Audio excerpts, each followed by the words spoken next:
RTV6 News at 5. Working for you. And we begin tonight with breaking developments after a small plane crashed in Hancock County near Indianapolis Regional Airport. The crash killed 2 people. You can see pieces of the plane scattered everywhere, and at this hour, a full-scale investigation is underway. Call 6 investigates. Paris LaBelle is live in Hancock County finding out new information. Paris, what are you learning?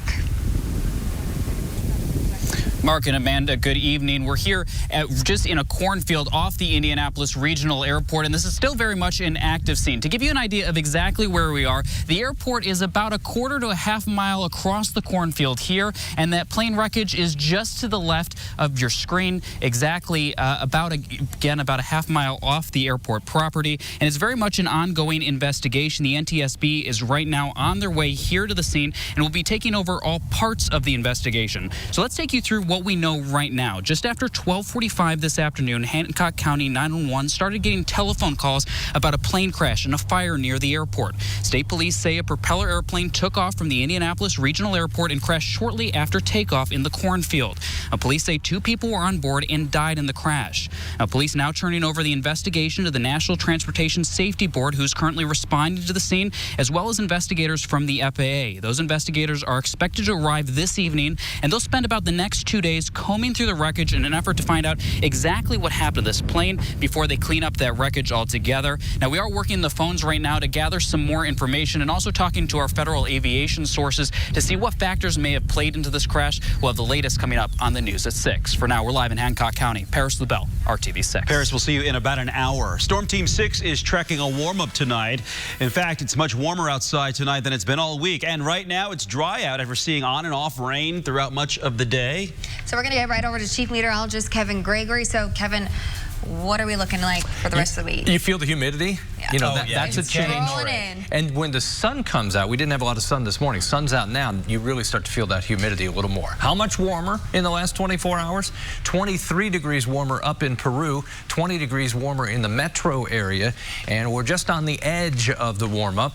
Warmer temperatures continue to flow in over the next couple of days. More sunshine, more warmth in the western portion of the state. 78 also in Peru, 76 in Bloomington. Closest showers and thunderstorms are now to the south and east of the viewing area, southeast of Seymour and Greensburg. These will continue just to cut through the southeast portion of the state. Through the evening hours, temperatures slow to drop. It will not be nearly as cool overnight tonight, thanks to a south wind and increasing clouds as we go through the overnight. During the morning hours tomorrow, 4 o'clock to 7, there's a line of decaying showers and thunderstorms. When they return, I'll have that timeline for you. And of course, we'll look specifically at your Memorial Day forecast as we move through the weekend into early next week. A wise man, much smarter than me, once said that the opposite of love is not hate. The opposite of love is indifference. Legendary actor Tom Hanks in Indianapolis tonight. Hanks' mission to remind Hoosiers the real reason for Memorial Day. Hanks and former U.S. Senator Elizabeth Dole joined leaders from across the state to rally in support of military caregivers. The Hidden Heroes campaign is a 2-day celebration to support the people who give so much time and energy to make sure our veterans and active duty military members are safe and taken care of when they aren't on the front lines. Unfortunately, Hanks says the United States doesn't always give the support that military caregivers need. There is no reason in the greatest country in the world, in the planet Earth, that anybody in any circumstance should remain isolated in the burden of taking care of a loved one who served, who needs care every single day. There is no reason for anyone, for example, Ginny Beller and her husband, to feel as though no one is looking out for them. Hanks says that with Hidden Heroes, military caregivers can get financial support if needed, for example, to help pay a mortgage or help connect you to people who can build a wheelchair ramp. For more information, go to hiddenheroes.org. Indiana State Police are looking into a shooting involving a police officer who shot another man in Montgomery County. Tonight, investigators are sharing new information about the suspect. The shooting happened overnight on South Walnut Street in Crawfordsville. State police say a Crawfordsville police officer shot 36-year-old Lucas Anderson. They say Anderson allegedly pointed a handgun at officers who were responding to a domestic disturbance. That's when police fired at Anderson. He was treated for a gunshot wound to the face and released from the hospital. Now he's in the Montgomery County Jail facing domestic battery and strangulation charges. Tonight, new information on a house explosion in southern Indiana that killed one person and damaged 20 surrounding homes. Fire investigators now blame natural gas for the disaster. That blast in Jeffersonville killed 50-year-old William Phillips Sunday. His wife is still in critical condition. Investigators say 12 hours before the explosion, an increased amount of gas was spilling into the home. The gas was ignited by an unknown source. The gas utility down there, Vectren, says the source of the gas was not one of its pipelines, but the company is still conducting its own investigation too. The man known as the American Taliban will be released from the Terre Haute federal prison this week. John Walker Lynd's projected release date is tomorrow. Lynd was arrested in Afghanistan in 2001 during the U.S. invasion. He pled guilty to fighting for the Taliban after the September 11th attacks. Walker Lynd has served 17 years of his 20-year sentence. During his sentencing, Walker Lynd told the court if he had known what he now knows about the Taliban, he would have never joined. Still ahead at 5:30 on RTV6, a new study finds that CBD is effective in treating heroin addiction. The CBD industry is expanding fast. Why this could be generating big bucks for years to come. But first, here at 5 o'clock, it's race week, but IndyCar drivers are not too busy to visit local students and share an important message. And a warmer, more humid day tomorrow starts with some showers and thunderstorms. I'll take you through tomorrow's timeline and look to race weekend coming up. Your replacement window hero. Welcome back. We are 4 days away from the 103rd running of the Indianapolis 500. And this week means much more than just Indy cars racing around IMS. IndyCar drivers are in our community, putting smiles on the faces of kids and adults alike. Today, popular driver James Hinchcliffe, along with rookies Kyle Kaiser and Marcus Erickson, visited Wheeler Elementary School and Speedway. Of course, this brought a lot of delight to students there. But the drivers had an even bigger mission. They talked to the kids about the importance of health and wellness. I mean, a big part of what we're doing here is helping spread the idea of a healthy lifestyle. You know, you don't get to be an IndyCar driver by eating bad food, by not exercising, by not taking care of yourself. And we're just trying to spread that message to the kids and make them understand the importance of, you know, physical activity, of a healthy diet and things like that. The Indianapolis 500 is Sunday. The green flag drops at 12:45 in the afternoon. But first, if you're headed to the track Friday for Carb Day, here's what you need to know. Gates open at 8. The final IndyCar practice before Sunday's race is at 11. The green flag flies for the Indy Lights Freedom 100 race at 1. At 2 is the always entertaining pit stop competition. And then it's concert time. Kool and the Gang take the stage at 3:30, followed by headliners Foreigner at 5. President Trump and Democratic leaders had planned to sit down to talk about infrastructure today, but the meeting was derailed after House Speaker Nancy Pelosi accused the president of covering up investigations into him. The president reportedly spoke for a few minutes, then walked out to hold a press conference. ABC's Serena Marshall reports from Washington on drama in the nation's capital. The day started with the House Speaker trying to dampen a pending revolt from within her own Democratic caucus over impeaching the president when she casually dropped this line. We believe that the president of the United States is engaged in a cover-up. That comment striking a nerve on the other side of Pennsylvania Avenue, where the president was preparing for a meeting with her and Democratic leadership on repairing the nation's crumbling infrastructure. Instead, that meeting lasting mere minutes with the angry president storming into the Rose Garden. I walk in to look at people that had just said that I was doing a cover-up. I don't do cover-ups. Democratic leaders don't believe this was an impromptu rebuke, but an excuse to get out of negotiating what they estimate will be trillions of dollars in infrastructure spending. He went to the Rose Garden with prepared signs that had been printed up long before our meeting. One of those printouts, an ABC News graphic showing the cost of the Mueller investigation. But what the White House did not show was the second half that included what those efforts produced. The president insisting he wants to work on infrastructure, but get these phony investigations over with. While Democrats insist we have to be able to walk and chew gum at the same time. The speaker going even further. This president is obstructing justice, and he's engaged in a cover-up. And that could be an impeachable offense. Senior administration sources tell ABC News that top aides tried to stop the president from marching into the Rose Garden and giving those remarks, but the House Speaker's comments on him being involved in a cover-up set him off. One thing is clear as this debate continues, Infrastructure Week is going nowhere fast. Serena Marshall, ABC News, Washington. A new safety feature is coming to one of the most popular ride-sharing apps. Lyft will add an in-app panic button for riders who need to immediately call 911. The company will also include an enlarged version of the driver's license plate number in the app. Lyft is doing that to prevent you from getting into the wrong car. The ride-sharing service will also offer sexual harassment training to drivers. This comes weeks after someone posing as a rideshare driver killed a University of South Carolina student. A 21-year-old soon-to-be mother says one phone call sent her life into a spiral, and tonight we're working to make sure you don't become the next victim.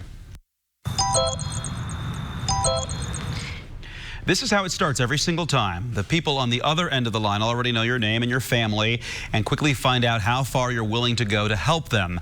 A man on the phone claiming to be a police officer told Cheyenne Lovering Hawkins of Phoenix, Arizona that her mom was being held hostage by at least 2 men involved in a drug deal.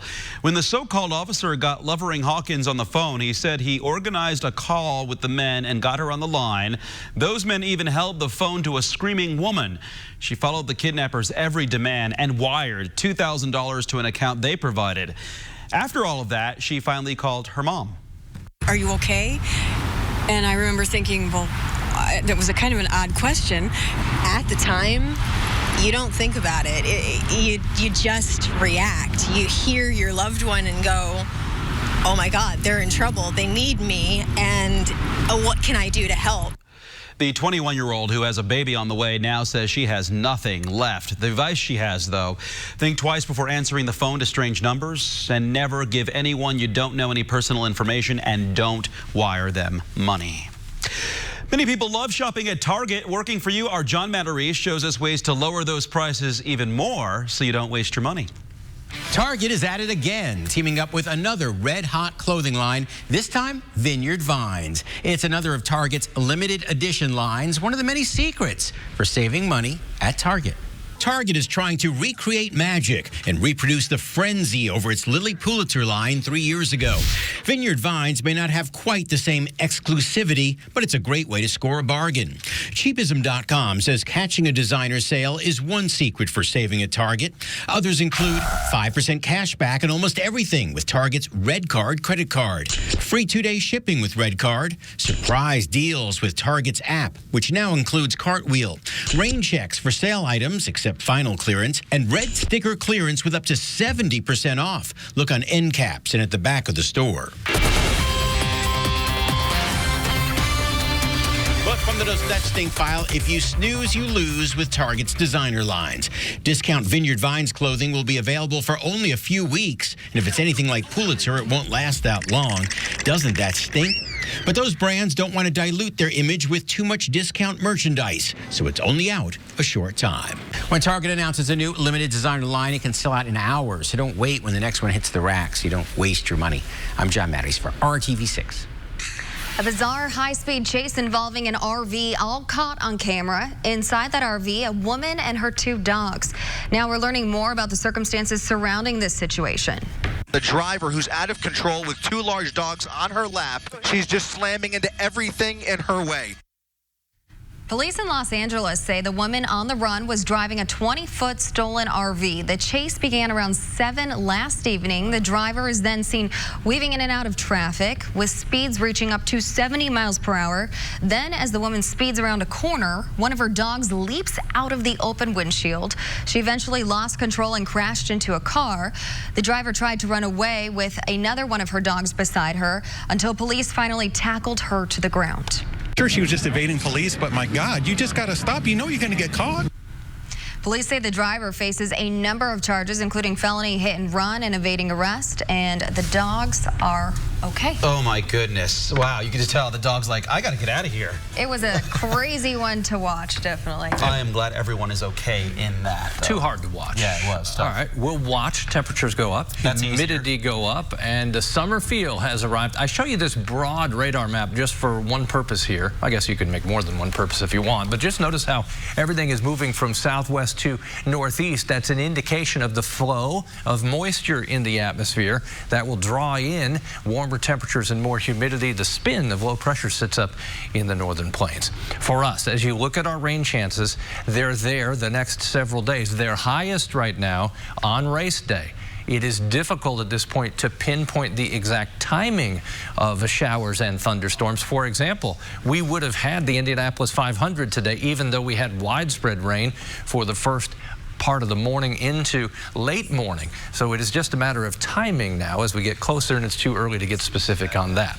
No doubt we're warmer, 20 degrees warmer in most spots than 24 hours ago.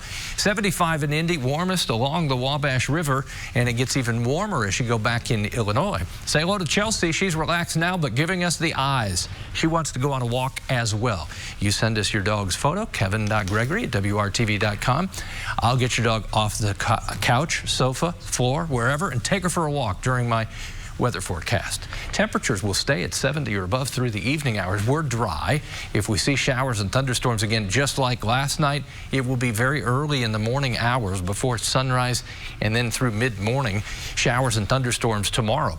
This is the dew point temperature, amount of moisture in the atmosphere. When it gets to 65 degrees, you start to notice it. It will be a little more uncomfortable during the day tomorrow, 68 the dew point. There's a marginal or low risk for severe storms to develop. I think the first showers and thunderstorms in the day, non-severe. There we are at 4 o'clock, 7 o'clock, a diminishing line of showers and thunderstorms. Then we took a little break late morning into the afternoon. 1 o'clock beginning to develop as we warm back up, another area of showers and thunderstorms. This is where we may have some isolated severe storms during the afternoon hours, during peak heating when temperatures warm into the low to mid 80s with the higher humidity. There's our 82-degree temperature in Indy. Friday, carb day at the track. Rain chances are low, 20 to 30%. Temperatures are higher at 85. Saturday, Legends Day at the track, 85 degrees, 30% chance of thunderstorms. We'll dodge showers, thunderstorms on Sunday. Memorial Day itself, 30% chance of thunderstorms and 81 degrees. 6 out of the next 7 days, temperatures at 80 or above. So this is a shorts carb day. I don't know about short. Wear longer shorts. That's what Mark is planning on wearing. Keep it conservative. However you got to trim them, Remember, I guess, we have to be on camera. Hey, it's the greatest spectacle in reptile racing. Well, the Indianapolis 500 features the fastest cars. The Zoopolis 500 features the most deliberate and slow-moving of tortoises. The 40th annual Zoopolis 500 had 4 tortoises named after Indy 500 drivers that race across the grounds of the Indianapolis Zoo. The first one to the checkered flag was rewarded with food fit for tortoise. It was a close race for a while, too, as Ed the tortoise, named after Ed Carpenter, and Pippa, named after Pippa Man, went to nose there. There's Pippa right there. Pippa, however, seemed to get distracted by the rowdy crowd out there. Ed finishes the race with a flourish. He's the first to cross the line and first to enjoy the fruits of his labor. Indy 500 champion and Trackside 6 analyst Tony Kanaan hosted this event and talks about the joy it brings him. For me, this is the most fun day of the month prior to the race. You know, you talk to the kids, they cheer for you. I mean, for me, I'm all about energy. I'm all about positiveness, and this, you know, kids are innocent and positive, so it's awesome. Well, by the way, the grand prize in this race, grapes, kiwi, strawberries, and other tasty fruits. No milk. No milk. But it says winners drink milk there. Love it. All right, well, coming up, caught on camera. Do you see the small light in this video? You won't miss what happens after it streaks across the sky. Boy Furniture Galleries. Live life comfortably. Hello to you. I'm Julie Grant with Court TV. We continue with our gavel-to-gavel coverage in San Diego of the case of the state of California versus Kellen Winslow II. The former NFL star is being accused of sexual misconduct by 5 women. He says he's innocent. Today in court, more testimony from the detective who investigated the case after Jane Doe number 1 complained. Then today, Jane Doe number 2 took the stand and in excruciating detail described the sexual assault she said was done to her by Kellen Winslow II. She is 59 years old. She is also homeless. We expect much more testimony today in this case. Of course, we will continue following it for you. Stay with Court TV for all the details. I'm Julie Grant. Now back to you in the studio. And you can stream Court TV live 24 hours a day at courttv.com. A light in the night sky now lighting up social media. You can see in this video a suspected asteroid streaking across the Australian sky. The fireball seemed to fall behind some buildings, but of course that's really an optical illusion. We don't know exactly how close the asteroid was to the buildings. Police say witnesses also heard some loud rumbles there too. That has some people asking, did any visitors come on that asteroid to visit Earth? We may never know. All right. Yeah, everyone's saying everything on social media. Call 6 investigates uncovering audio recordings that could shed new light on a Greenwood daycare provider accused of operating illegally. Hear for yourself. That's new at 6 o'clock. But first on the Now, Indy, the fight against the opioid epidemic has people who need opioids for pain management in the crosshairs. Is there a middle ground? You're watching RTV6.